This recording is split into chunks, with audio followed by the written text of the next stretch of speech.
Allô tout le monde, j'espère que vous allez bien. Aujourd'hui, on va faire un petit recap de mon mois d'octobre. J'avais 3 livres à lire.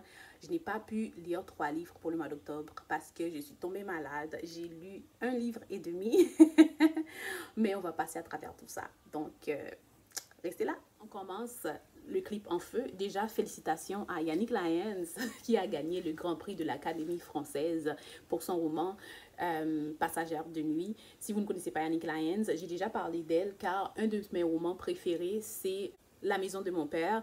J'en ai parlé sur ma chaîne, j'ai même fait un petit résumé, donc allez regarder. Mais donc c'est ça, c'est un bon moment pour la littérature haïtienne. Souvent, je le dis tout le temps, je trouve que la littérature haïtienne est sous-cotée, mais on a des auteurs qui sont en train de gagner, qui remportent des prix prestigieux. Et je nomme uniquement Yannick Lyons, mais il y a aussi, on ne va pas oublier Dany Laferrière, et sans oublier Jean d'Amérique. En tout cas, ça c'est une autre conversation qu'on aura, mais je vais vous parler de les quelques lectures que j'ai fait quand même pour le mois d'octobre et on va dire pour le mois d'octobre et fin septembre. Alors, revenons à nos moutons. Je disais que j'avais lu un livre et demi pour le mois d'octobre. Donc, je vais vous partager mes lectures. Déjà, au départ, j'étais censée lire ces 3 livres. Le livre de Marie-Lucie Vandries, qui est Marie-Louise, veuve d'Henri Christophe, que je n'ai même pas commencé. J'étais censée lire le livre de Denis Dorville, que j'ai fini. Et j'étais censée lire Nos solitudes d'Edwidge Danticat, que j'ai presque terminé. Donc, on y va. Premièrement, on va parler de Denis Dorville. Ce livre est un livre en créole. Je le lisais dans le cadre du mois du créole.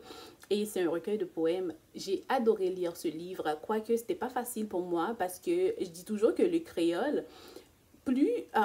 les auteurs comme Denis Dorville me font réaliser que le créole, on est en train de le perdre parce qu'il y a tellement de mots que je n'ai pas compris.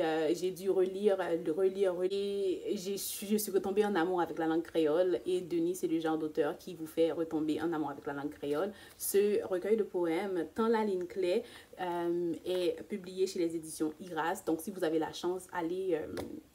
l'acheter si vous appelez, je vous le conseille, car vous allez voir à quel point le vocabulaire est diversifié et à quel point que la langue créole est riche et à quel point c'est une belle langue. Donc, j'ai tout dit. Donc, lisez Denis Dorville.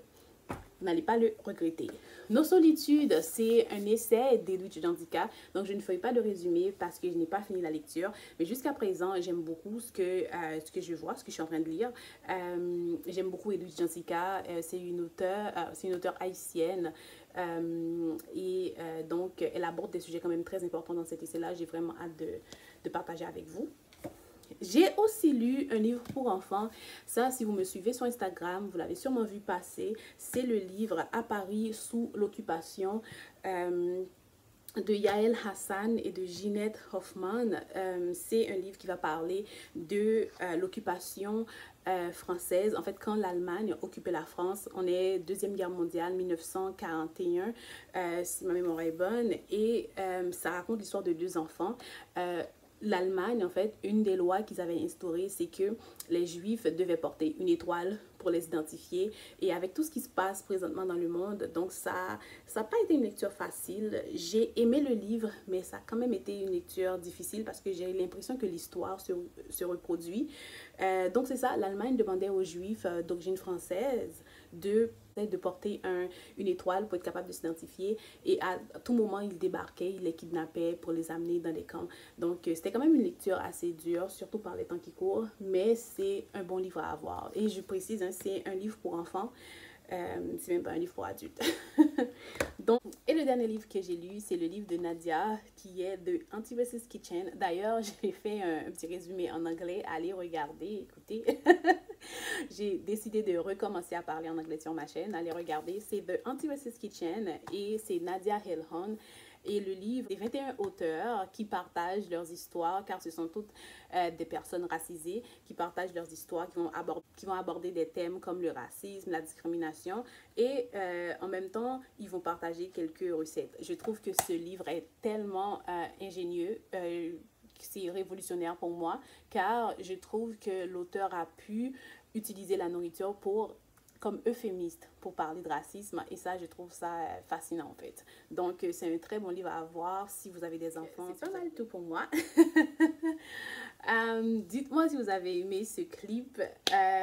J'ai aussi acheté 2 nouveaux livres que je vais partager avec vous. J'ai acheté ce livre. En fait, c'est pas un nouveau livre, mais c'est nouveau sur mes étagères, vous avez compris. C'est le livre de Dany Laferrière. C'est J'écris comme je vis. C'est un entretien qu'il a accordé à Bernard Manier. Et donc, c'est ça, j'ai vraiment hâte de le lire. Mais qu'est-ce que... J'aime beaucoup la couverture de ce livre. Je sais pas, je trouve que c'est unique.